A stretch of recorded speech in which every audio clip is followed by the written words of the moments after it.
Bueno, eh, la charla que voy a dar o que voy a tratar de expresar es sobre el Dharma.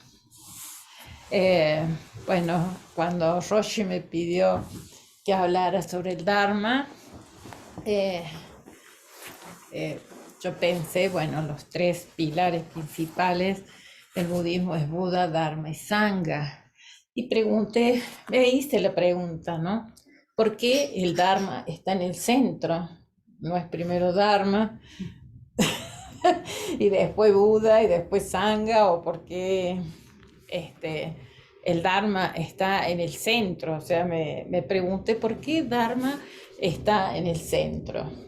Entonces, eh, yo pensando así, con todo lo que estamos aprendiendo, y dije, ¿por qué el Dharma es tan importante? Porque al fin y al cabo el Dharma está en el centro porque conecta el Buda y conecta la Sangha. Y además, sin la Sangha no hay Dharma. Y si no hay Dharma, no se realiza el Buda. Eso es lo que yo estaba en mis pensamientos, no en pensamientos, sino en lo que yo siento, porque es Buda, Dharma y Sangha. Entonces dije, bueno, Dharma para mí es la Sangha, es la principal sostenedora del Dharma, ¿no? Entonces, como el Dharma, la Sangha sostiene al Dharma, es importante porque ahí el Dharma es donde se desarrolla y donde nosotros nos beneficiamos, no solamente la Sangha, sino que también se beneficia la comunidad, no solamente nosotros, porque pensamos que en el budismo siempre es lo que nosotros ofrecemos hacia los demás, el servicio hacia los demás. Entonces, la Sangha nos permite desarrollarnos a nosotros con respecto a cada uno, lo que aporta cada uno. Entonces, encontré un cuento que no sé si alguno lo conoce, pero me pareció que ahí se refleja lo que es el sentido del Dharma, ¿no? Entonces, este cuento transcurre en la China, como estamos viendo en el periodo de la China, de la dinastía de Wang. Entonces, había unos comerciantes que decidieron ir de Malasia a China a llevar sus productos. Entonces, estos comerciantes emprenden el viaje para poder llevar los productos hacia China. Pero a la mitad del camino, digamos, lo que transcurre el día de los el camino, ellos ven que se avecina una tormenta, pero deciden continuar para ver si podían llegar lo más pronto posible al poblado donde ellos iban a ofrecer sus mercancías. Entonces, a mitad de camino se dieron cuenta de que la tormenta iba a llegar y que no iban a alcanzar a llegar a destino. Entonces empezó la nieve, siguieron avanzando, pero el comerciante decidió tomar un caballo e ir a buscar si había algún poblado más cercano o alguna cabaña para poder refugiarse. Entonces encontró una cabaña, no recorrió mucho tiempo y encontró un granjero. Ese granjero le explicó cuál era la situación porque no podían avanzar, la tormenta de nieve era intensa. Entonces el granjero con sus hijos dijeron, sí, le vamos a colaborar, y fueron a buscarlos con otros caballos para traer al resto de la gente que estaba con ellos y traer las mercancías para hacer más rápido el viaje. Entonces se quedaron la noche allí. Y entonces el comerciante le preguntó cuánto iba a cobrar por el, el hecho de haberles ofrecido un lugar donde refugiarse, calor y demás. Entonces el granjero le contó una historia que es una leyenda en su familia. Entonces él le dijo que había un pájaro que transportaba una semilla y la depositó sobre la tierra. El conejo vio la semilla, hizo un hueco, puso la semilla y la tapó. Entonces, al ver eso, el conejo dejó listo el mono que estaba por ahí. El mono dijo, muy bien, vamos a proteger esta semilla que ha puesto el conejo allí. Entonces, cuando esa semilla empieza a brotar, el mono le pone ramas sobre la semilla y saca la maleza que está alrededor para que pueda brotar lo que el pajarito había traído. Entonces, ese retoño crece y viene un elefante. Y entonces dijo, bueno, este retoño le tenemos que dar agua para que siga creciendo. Entonces él fue y buscó el agua de los ríos cercanos y regaba. Y así fue pasando el tiempo y gracias a esa agua que le ponía, el pimpollo creció y se convirtió en un frondoso árbol, grande, fuerte, y dio frutos. Pero esos frutos estaban tan altos que el resto de los animales, algunos no alcanzaban esos frutos. Entonces decidieron el elefante ser el sostén, el mono se sube arriba del elefante el conejo y arriba del conejo el pájaro, que puede cortar con el pico los frutos. Entonces, recogen los frutos y esos frutos son repartidos en todo el bosque para que todos tengan alimentos, tengan seguridad, tengan armonía. Entonces, a mí me pareció un ejemplo muy bueno de lo que es la sangha con el Dharma, ¿no? Cada uno tiene algo que aportar, algo que cada uno de nosotros aportamos en nuestra medida, nuestras virtudes o no, porque a veces son reflejos, pero en conjunto se logra hacer un buen servicio para el resto, no solamente para la comunidad que estamos trabajando, sino también eso beneficia a nivel de cada uno personal y en la familia. Entonces, esos frutos que ellos dieron a mí me dio como, así como que esa convivencia que ellos tenían armoniosa ayuda, ¿no? Ayuda a que tengamos como la ayuda como principio mutuo, es decir, la colaboración, el estar, si uno no puede, el otro puede, estar siempre presentes. Entonces, este cuento me pareció como muy significativo para lo que era el Dharma, ¿no? Una parte de porque el Dharma es simple, pero a la vez es muy profundo. A mí no me resulta muy fácil comprenderlo del todo, pero con este cuento y con lo que uno va leyendo, estudiando, con las notas que nos da Roshi, uno va como elaborando hacia adentro, ¿no? Entonces yo pienso que no solamente es sentarnos y estar horas sentados, sino también eso forma parte, es como un bastón que nos va ayudando a calmar nuestros pensamientos, ¿no?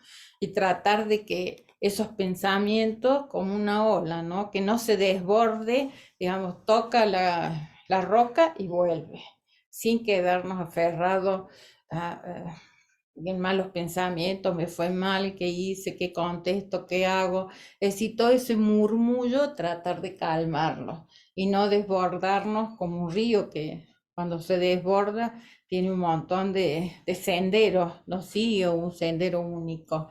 Entonces, yo creo que en la sanga eso es muy valioso, ¿no? Porque ya sea que haya personas que practicamos hace tiempo, haya bodhisattvas o gente nueva, siempre creo que el mantenernos con respeto, eso nos ayuda. Entonces también pensé y estaba elaborando que con los principios de, del óctuple sendero, donde ahí vemos claramente el recto actuar, el recto pensar, que no es fácil, uno dice recto actuar, recto pensar, la disciplina. En mi caso, por ejemplo, yo estoy trabajando en ese aspecto, digamos, a veces no tengo paciencia. La paciencia creo que es uno de los requisitos más importantes, ¿no? No solamente para la meditación, sino también para la convivencia. Y es un punto que me cuesta mucho, porque todo lo quiero ya, lo quiero hacer, me sobrepongo a otras personas por hacer algo que en vez de darle el tiempo para que lo haga, yo voy encima y ya, y pongo. Entonces eso tampoco es bueno.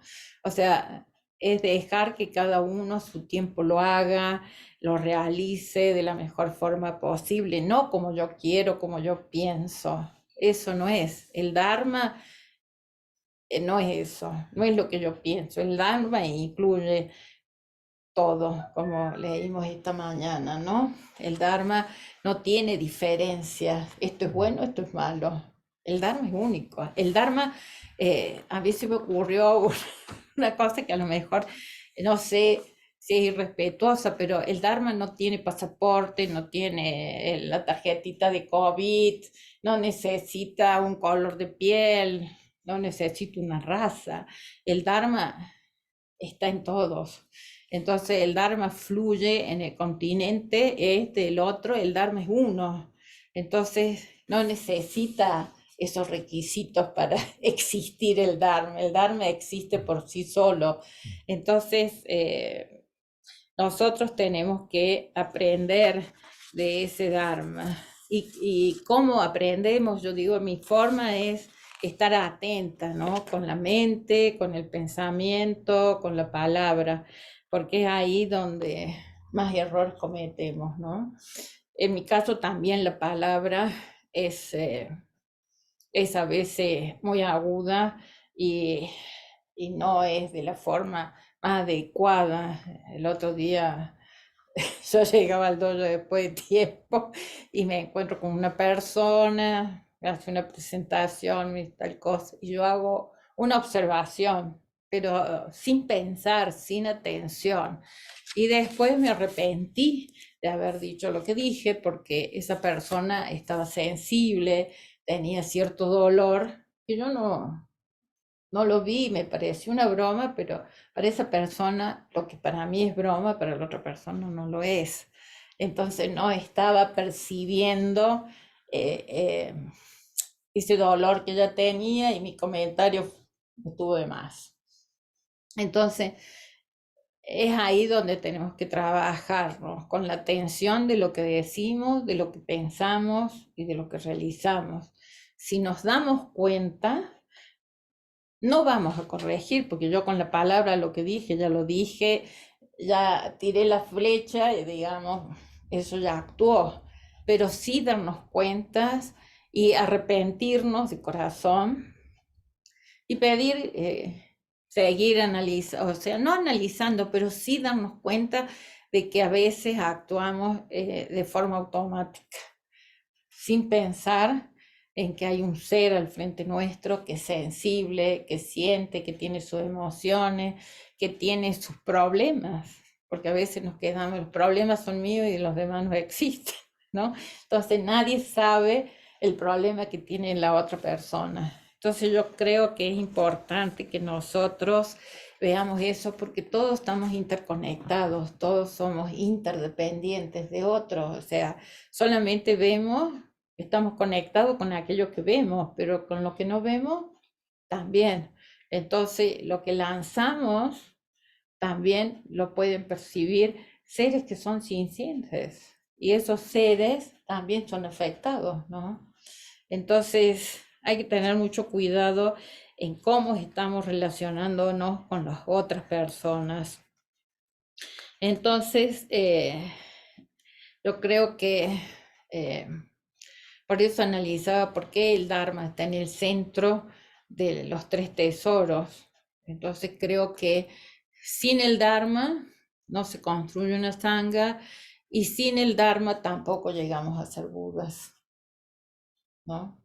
Porque ahí están los principios básicos para llegar a analizar. Entonces tenemos que analizarnos, estudiar, podemos sentar 20, 30 años, pero si no nos estudiamos a nosotros mismos y vemos nuestros errores, por eso están los preceptos, el actuar bien, el tener una buena conducta, el tener buenas acciones, el poder colaborar con aquel que necesita, el poder estar presentes, ¿no?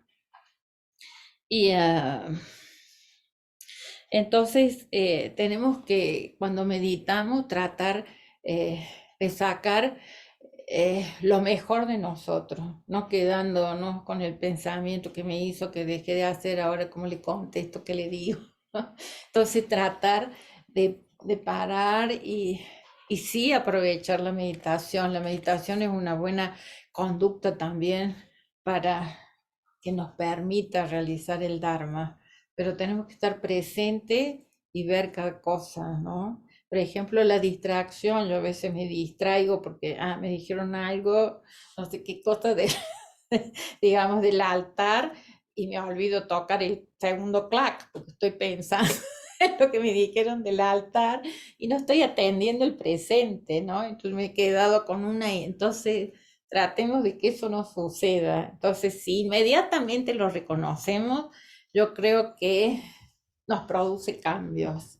Al menos yo me doy cuenta que lo poco que puedo avanzar me ha producido cambios no solamente en el entorno laboral, sino en el entorno familiar y uno pone de su parte, ¿no? Para que eso suceda. Entonces yo creo que el comportamiento es importante, la conducta es importante, ¿no? Y otra cosa que también me parece importante es en cuanto a los preceptos, no decir, bueno, no voy a mentir, me voy a portar bien o todo lo demás. Es tratar de hacerlo, por ejemplo, buscar un método, digamos, por 2 horitas este día a la mañana, no voy a hablar mal de alguien que no esté presente, ¿no? Y cumplir eso, o sea, por 2 horas. Después puedo ponernos 2 horas a la mañana, 2 horas al mediodía. En mi caso me está dando resultados. O sea, una cosa muy personal, pero me da resultado poner que los preceptos no sean así tajantes, no voy a mentir, no voy a hablar mal de alguien, porque no me va a suceder. Yo sé que no va a suceder, pero por lo menos si lo voy poniendo 2 horitas, 1 horita en el día, 2 horas, se va a volver un hábito, como cepillarnos los dientes, bañarnos, ¿no? Entonces se va incorporando ese hábito. Entonces yo estoy trabajando los preceptos, eh, digamos, cada cosa, pero lo voy poniendo así 1 hora, 2 horas, 3 veces al día y voy trabajando. Y me doy cuenta que eso es importante porque uno se vuelve más atento e inmediatamente reconoce cuándo está el error, cuándo uno lo hizo y entonces uno está presente. Entonces para mí eso es bien importante. Y bueno, como digo, la meditación es parte. Tampoco estar horas de hora y decir estoy cumpliendo el Dharma sentado cuando no hay un cambio interno. Entonces creo que el cambio interno es lo importante y cada uno tiene su tiempo. Cada uno va a llevar su tiempo. Yo puedo jugar a los tantos años que está en el Zen y sigo haciendo tal cosa. Entonces, que ay, no entendió. Entonces, y bueno, cada uno va llevando a su ritmo, pero tiene que tratar de darse cuenta, de incorporarlo, ¿no? Entonces, eso yo creo que es lo más importante. y bueno, y saber que el apego a nuestras ideas es lo que más nos cuesta, ¿no? Estamos muy apegados, esto es así, y nos estructuramos y no permitimos que otra persona piense diferente o tenga una opinión distinta, ¿no? Entonces, yo creo que el Dharma no tiene morada y no tiene discriminación. El Dharma, sin, así como digo yo, no tiene pasaporte COVID, no tiene una raza, no tiene una altura, no tiene nada. Y entonces creo que tenemos que tratar de aprovechar de gente que está en la práctica hace tiempo. Y si hay personas que se van a ir ordenando en la sangha, como en el caso de Yoko, que ya hay, eso también va aportando porque es una manera de sostener a la sangha y es una manera de expandir el Dharma, aunque uno no lo vea así, ¿no? Aunque uno no vea que las personas ordenadas constituyen una parte importante para expandir ese Dharma, ver las enseñanzas que te transmiten, ¿no? Entonces, para mí eso creo que es importante para la comunidad que haya personas que puedan transmitirlo y sigan protegiendo ese Dharma. Eso es importante.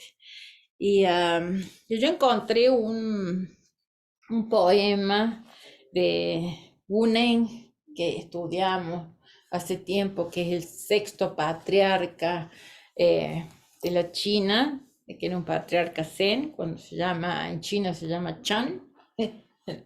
Y él tiene uno donde dice así: elimina la aflicción sin que el odio y el amor afecten la mente. Estira tus piernas y duerme. Si quieres tratar de enseñarles a otras personas, necesitas tener métodos convenientes y propios. El momento que hagas que ellos pasen a través de sus dudas, acto seguido, su propia naturaleza esencial se manifiesta. La iluminación está en el mundo, no se realiza fuera de él. El buscar la iluminación aparte del mundo es como buscar cuernos en una liebre. La verdadera búsqueda es llamada la trascendencia. La búsqueda falsa es mundanería. Aparta a ambos, lo correcto y lo incorrecto. La naturaleza de la iluminación es clara. Eso es lo que el patriarca escribió y que nosotros estudiamos en una de las escrituras. Lo he estado revisando porque no tengo tiempo, mi trabajo me absorbía tanto y en la pandemia y todo eso, entonces he tratado de volver a leer los textos que estudiamos, hacerme preguntas, por qué, el para qué, y no sé si me equivoco con lo del Dharma Roshi, o sea, hacerlo a la inversa y cuestionarme por qué el Dharma está al centro, digamos, ¿no? Entonces, es una reflexión muy cortita, mi charla, no es muy larga, es algo que transmito desde mi corazón, no es mucha sabiduría, pero bueno, en algún momento todos con la meditación llegaremos a la sabiduría que tanto queremos, ¿no? Así que gracias. Gracias.